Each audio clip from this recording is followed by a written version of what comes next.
Alpha scatter. ছবিটি আমি দেখাচ্ছি তোমাদের। Right. কি হবে ছবিটা আমি দেখাই ধরো তোমাদের।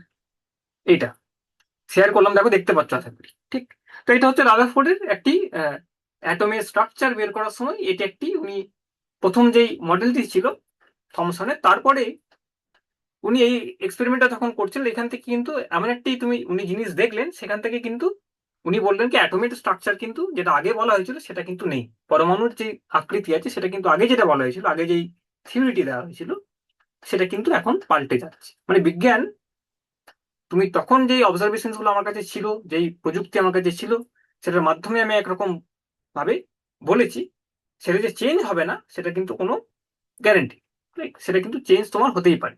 তো এইখানে দেখো সেটাই হচ্ছে কি, তোমার অ্যাটমিক মডেল যেটা ছিল সেটা কিন্তু ধীরে ধীরে দেখা যাচ্ছে তোমার এই আহ, আগে যেরকম মডেল ছিল সেটাকে কিন্তু আমি পাল্টাতে হলো, বিকজ এই যে স্ক্যাটারিং এক্সপেরিমেন্ট তোমরা পড়বে হয়তো, কি একটি আলফা কণাকে নিয়ে তুমি একটি গোল্ডের শীটের মধ্যে তুমি ধাক্কা যখন দিচ্ছ সেখান থেকে স্ক্যাটারিং হচ্ছে, রশ্মিগুলো অনেক দিকে ছড়িয়ে যাচ্ছে, সেখান থেকে একটি অ্যাটমের মডেল তৈরি হয়েছে, নিউক্লিয়ার মডেল অফ অ্যাটম।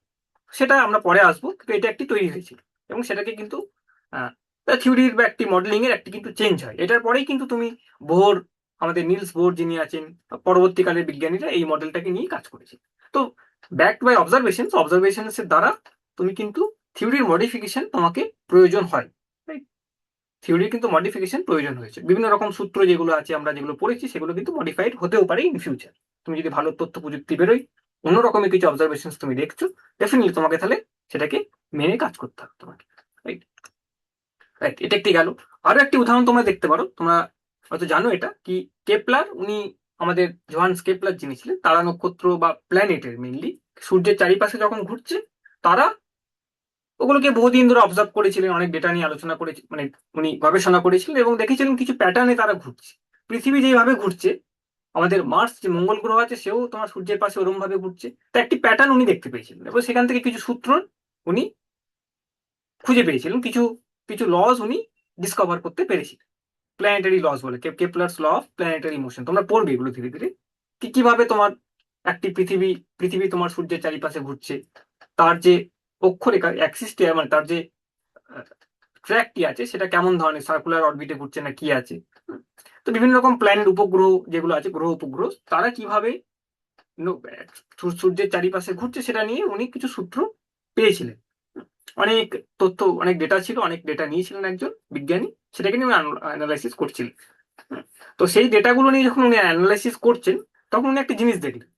আগে একটি আমাদের কাছে ধারণা ছিল, সেটা কোপার্নিকাসের ধারণা, কি আমরা পৃথিবীর চারিপাশে বাকি গ্রহগুলো ঘুরছে, সূর্য টুর্য সব যারা আছে তারা সব পৃথিবীর চারিপাশে ঘুরছে, সেটা একটি মডেল। কোপার্নিকাস ওইভাবে ভেবেছিলেন কি এইভাবে তোমার ন্যাচুরাল ফেনোমেনা, ন্যাচুরাল ওয়ার্ল্ডটি এইভাবে আছে, জগৎটি এইভাবে আছে, পৃথিবী বসে আছে, চারিপাশে তার সূর্য ঘুরছে, বা সরি, সূর্যের চারিপাশে পৃথিবী ঘুরছে এবং সেটা ঘুরছে কিভাবে, সার্কুলার অরবিটে ঘুরছে। সার্কুলার অরবিটে ঘুরছে মানে একটি বৃত্তাকার পথে সেটা ঘুরে বেড়াচ্ছে, সরি। তো সূর্য আছে এবং গ্রহগুলি ঘুরছে বৃত্তাকার আকৃতি, বৃত্তাকার একটি পথে ঘুরছে। এটা হচ্ছে তার আগেকার দিনে মডেল ছিল। তারপরে কেপলার কি করলেন, উনি আরো এই যে ডেটাগুলো, একজন তার পরবর্তীকালে একটি বিজ্ঞানী এসে অনেক ডেটা নেয়, অনেক অনেক তোমার টেলিস্কোপের মাধ্যমে অবজারভেশন করেন এবং সেগুলোকে নোট করেন। সেই ডেটাগুলোকে নিয়ে আবার কেপলার কিন্তু অ্যানালাইসিস স্টার্ট করে, গবেষণা শুরু করে, কি সত্যি কি কিভাবে গ্রহগুলি সূর্যের চারিপাশে ঘুরছে। এবং কি দেখলেন তখন, উনি দেখলেন কি, ঠিক আছে অরবিটে ঘুরছে, ঠিক আছে, কিন্তু ওটা বৃত্তাকার অরবিট না হয়ে সেটা এলিপ্টিক্যাল অরবিট হয়ে যাচ্ছে। রাইট, সো এই ডেটাগুলো পেয়ে মানে পরবর্তীকালে কিন্তু থিওরির একটি মডিফিকেশন কিন্তু এসছে, মডেলিং এর মডিফিকেশন কিন্তু এসছে। তো যত আমরা ভালো ডেটা পাবো, ভালো এক্সপেরিমেন্ট করতে পারবো, বা নতুন ধরনের ঘটনা ঘটবে, সেটাকে অ্যাকোমোডেট করার জন্য, সেটাকে বোঝার জন্য আমাকে থিওরির হয়তো মডিফিকেশন করতে হচ্ছে। বিভিন্ন জায়গায় এটা এসছে, আমাদের বিভিন্ন সময় সেটাকে আমাদের কাজে লাগাতে হয়েছে। তার মানে আরেকটি উদাহরণ দিয়ে আমি সেটাকে করে আজকে করব, মানে যেই সূত্রগুলো আমরা পড়ছি এখন, বা যেভাবে আমরা পড়ছি, সেটার যে পরবর্তীকালে কোনো বিকার আসবে না বা তার মডিফিকেশন হবে না সেটা কিন্তু নয়। তোমার সূত্রগুলোর কিন্তু মডিফিকেশন হতে পারে, নতুনত্ব কিছু, নতুন যদি কোনো ঘটনা ঘটে, নতুন যদি কোনো ইভেন্টস তুমি পাচ্ছ, সেটাকে ব্যাখ্যা করার জন্য কিন্তু সেটা হতে পারে। তেমনই দেখো আরেকটি জিনিস খুবই, এটা গুরুত্বপূর্ণ জিনিস, সেটা এই 20th সেঞ্চুরির কথা। এই শতাব্দীর 20th সেঞ্চুরির কথা, এর আগের সেঞ্চুরির কথা, শতাব্দীর কথা, এই কোয়ান্টাম যেই তোমার প্রভাবটি আছে, কোয়ান্টাম এফেক্ট যেগুলো আছে, সেটা একটা নতুন ধরনের জিনিস, এটাকে এখন সবাই খুব চলছে, খুব সবাই তোমরা জানো, শুনেছো এটা। তো আগে কি হতো, যে কোনো তোমার এই আহ, তুমি যা কিছু আপাতত আমাদের দৈনন্দিন জীবনে যেই জিনিসগুলো আমি ব্যবহার করছি, যেই জিনিসগুলো আমি স্টাডি করছি, সে তারা তারা নক্ষত্র থেকে হতে পারে, তোমার যে কোনো একটি অবজেক্ট, তার মোশন তুমি যখন স্টাডি করছো, গতিবেগ তুমি যখন স্টাডি করছো, সেখানে আমরা কি করি, নিউটন কিছু সূত্র দিয়ে গেছিল, কিছু ফ্রেমওয়ার্ক দিয়ে গেছিল, কি এইভাবে এইভাবে করলে এইভাবে এইভাবে পাবো জিনিসগুলো আমি। তো সেইগুলোকে নিয়ে কিন্তু আমরা এখনো আছি। নিউটনের ফ্রেমওয়ার্ক দিয়ে আমরা কিন্তু অনেক জিনিস আবিষ্কার করেছি, অনেক স্যাটেলাইটের মোশন থেকে শুরু করে তোমার একটি জলের ঢেউ বলতে পারো তুমি, সেটাও মেকানিক্স এর মধ্যে পড়ছে। তরল তার ঢেউ হচ্ছে, সেটাও মেকানিক্স এর মধ্যে পড়ছে। রকেট যাচ্ছে, সেখানেও মেকানিক্স এর মধ্যে পড়ছে। আরো অনেক কিছু জিনিস, তার ডাইনামিক্স তুমি যখন স্টাডি করছো, গতি গতি গতি স্টাডি করছো তুমি যখন, তখন কিন্তু এই নিউটনের ফ্রেমওয়ার্কটি নিয়ে আমরা থাকি, নিউটনিয়ান ফ্রেমওয়ার্কে থাকি আমরা। নিউটনের কিছু সূত্র আছে, সেটাকে দেখি। কিছু তথ্য আমাকে জানা থাকলে, যেমন তোমরা পড়েছো, কি আমার যদি প্রাথমিক বেগ জানা থাকে, তাহলে জাস্ট সিম্পল একটা এক্সাম্পল, তাহলে তুমি যদি ত্বরণ জানো তাহলে এই হবে, বা তুমি যদি বলগুলো জানো তাহলে তুমি পরবর্তীকালে তার বস্তুটি কোথায় থাকবে, কি অবস্থায় থাকবে, সেটা তুমি জানতে পারছো। তো এগুলো একটা সিম্পল একটি ফ্রেমওয়ার্ক, নিউটনিয়ান ফ্রেমওয়ার্কে কাজ করি। আমার দৈনন্দিন জীবনে যা কিছু কাজে লাগে সেগুলো কিন্তু আমি ডেসক্রাইব করতে পারছি এইভাবে। কিন্তু দেখো দেখো এই এই এটাই তুমি যখন একটি অ্যাটমিক স্কেলে চলে যাবে, পরমাণুর জায়গায় চলে যাবে তুমি যখন, তখন যেই বিক্রিয়া, তখন যে অ্যাকশনস, যেই ঘটনাগুলি ঘটছে, সেটাকে কিন্তু এই ফ্রেমওয়ার্কে আর ডেসক্রাইব করতে পারবে না। এইভাবে তুমি আর কিন্তু কোনোভাবেই তুমি সেই অবজারভেশনস গুলোকে ডেসক্রাইব করতে পারছো না। এর মানে নয় কি নিউটনিয়ান মেকানিক্স, নিউটনিয়ান তথ্য যেগুলো বা যেই সূত্রগুলি আছে, যেভাবে কাজ করি আমরা, সেটা কিন্তু ভুল যাচ্ছে, সেরকম না।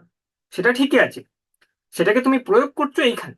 তুমি যখন পারমাণবিক জায়গায় চলে গেলে, স্কেলে চলে গেলে, তখন কিন্তু সেই ছোট্ট জায়গায় যে জিনিসগুলি ঘটছে, সেটাকে কিন্তু তুমি আর নিউটনিয়ান ফ্রেমওয়ার্ক, নিউটন যে এখন তুমি যেভাবে বিজ্ঞান করছো, যেটুকু জেনেছো, সেই বিজ্ঞান দিয়ে তুমি কিন্তু অ্যানালাইসিস করতে পারছো না। তখন কিন্তু একটা তোমাকে দেখা যায়, তখন কিন্তু র্যাপিড একটা ডেভেলপমেন্ট, তোমাকে অনেকটাই থিওরিটিক্যালি চেঞ্জ করতে হচ্ছে, মডেলিংটাকে চেঞ্জ করতে হচ্ছে। কেপলারের ক্ষেত্রে কি ছিল, উনি বলেছিলেন বৃত্তাকার ওটা হবে না, উনি হবেন ইলিপ্টিক্যাল ট্র্যাকে প্ল্যানেটস গুলি ঘুরছে, গ্রহগুলি ঘুরছে, ঠিক একটু চেঞ্জ হলো। কিন্তু এখানে দেখো, এখানে পুরো থিওরিটাই যেন আমাকে ওখানে অ্যাপ্লাই করতে আর পারছি না। তো নিউটনের সূত্র ছাড়াও এখানে আমি তখন কোয়ান্টাম থিওরি বা কোয়ান্টাম যেই যে সূত্রগুলি আছে, সেটা কোয়ান্টাম ফ্রেমওয়ার্কে আমাকে যেতে হবে, এবং তারপরে সেটাকে আমি তখন ডিসক্রাইব করতে পারবো। তার মানে অনেক জায়গায় এরকম মডিফিকেশন এসছে, থিওরির মডিফিকেশন এসে আমাকে নতুন নতুন অবজারভেশনসকে, নতুন নতুন এক্সপেরিমেন্টাল ডেটাকে আমাকে ফিট করতে হবে নতুন থিওরি দিয়ে, আইদার বা এক্সিস্টিং থিওরিকে স্লাইড কিছু মডিফিকেশন করতে হবে। তো সেটাই কি, এগুলো সব চেঞ্জেবল, এগুলো সব চেঞ্জ হবে যত অত্যাধুনিক এক্সপেরিমেন্টাল আমার জিনিস বেরোচ্ছে, সেট আপ বেরোচ্ছে, টেকনোলজি বেরোবে, আমার নতুন নতুন আমি ডেটা পাবো, এবং হয়তো পরবর্তীকালে কিছু কিছু থিওরি আরো আরো ভালো মডিফিকেশন হয়তো হবে। ঠিক আছে, তো এগুলো আমাদের জেনে রাখা উচিত। নেক্সট ক্লাসে আমরা হয়তো এই পরিমাপ চ্যাপ্টারটি ফর্মালি স্টার্ট করব। তো বিজ্ঞানে এই জিনিসগুলো তোমাদের বেসিক অ্যাসপেক্ট, একদম কি বিজ্ঞান কেন করছি, কিভাবে করছি, এবং যে সূত্রগুলো কথা বলবো, সেগুলো আপাতত যা আমরা করছি সেগুলোকে এক্সপ্লেন করতে পারছি, ন্যাচারাল ওয়ার্ল্ডে যা কিছু দেখছি সেগুলোকে এক্সপ্লেন করতে পারছি। ইন ফিউচার যদি নতুন কিছু আসে, তাহলে আমাকে মডিফিকেশনের জন্য স্কোপ রাখতে হবে। ওকে, ঠিক আছে, তো আজ অব্দি থাকুক, নেক্সট ক্লাসে আবার আমরা আলোচনা করবো কিছু জিনিস নিয়ে। তো নেক্সট ক্লাসে ফর্মালি পরিমাপ চ্যাপ্টারটি স্টার্ট করবো। ওখানে দেখবো কি পুরো ডিটেলসে সবকিছু তো যাওয়া যাবে না, কিছু অল্প টাইমের মধ্যে যেগুলো কি কনসেপ্ট থাকে সেগুলো একটু আলোচনার চেষ্টা করবো। তোমাদেরও কিছু ফিডব্যাক থাকলে তোমরা জানাবে, স্যারের মাধ্যমে হোক, বা এখানেও ক্লাসেও জানাতে পারো, বা তোমাদের কোঅর্ডিনেটর স্যার যিনি আছেন ওনার মাধ্যমে কিছু এখানে বার্তা দিতে পারো, ঠিক কিভাবে করলে ভালো হয়, বা কি কি টপিকস আলোচনা করলে ভালো হয়। ওকে, ঠিক আছে, থ্যাংক ইউ ভেরি মাচ, সবাইকে থ্যাংক ইউ। সবাই অ্যাটেন্ডেন্সটা একটু দিয়ে দেবে, এখানে চ্যাট বক্সে অ্যাটেন্ডেন্স লেখার জায়গা আছে, ওখানে শ্রীরামপুর গার্লস দিয়েছো, বেরগাম পল্লী শিক্ষা নিকেতন তোমরাও দিয়েছো, শিবপুর তোমরা দিয়েছো। Right, thank you very much, ঠিক আছে, আবার নেক্সট ক্লাসে দেখা হবে নেক্সট উইকে। ওকে।